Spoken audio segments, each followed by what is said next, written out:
নমস্কার, আমি সুমনা। আমাদের পুকুর থেকে আমার ভাই আজ মাছ ধরবে ছিপে। আপনারা যারা ছিপে মাছ ধরেন তারা নিশ্চয়ই জানেন যে বড়শির উপরে একটা খাবার দিতে হয়। সেই খাবারের জন্য আমার ভাই কেঁচো তুলে নিচ্ছে। একটু নুন জল মাটির উপরে ঢাললেই কেঁচোগুলো মাটির ভিতর থেকে উপরে উঠে আসে। সেই পদ্ধতিতেই আমার ভাই কেঁচো তুলছে। এবার বড়শির মধ্যে কেঁচোটা আটকে নিচ্ছে। ব্যাস, বড়শিতে কেঁচোটা আটকানো হয়ে গেল। এবার টোপটা পুকুরে ফেলে দিল। পুকুরে টোপটা ফেলার পর সঙ্গে সঙ্গে তো আর মাছ হবে না, একটু ওই জন্য অপেক্ষা করলাম। আমার ভাই আমায় বলছে, টোপটা তো পুকুরে ফেললাম, মাছ কি হবে?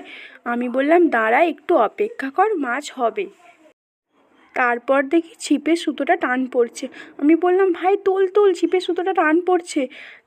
তারপর আমি এই সাইডে দাঁড়িয়ে আছি অধীর আগ্রহে কী মাছ হলো দেখার জন্য। ও বাবা, একটা শোল মাছ হয়েছে তো। এই দেখুন। ভালো থাকবেন, সুস্থ থাকবেন।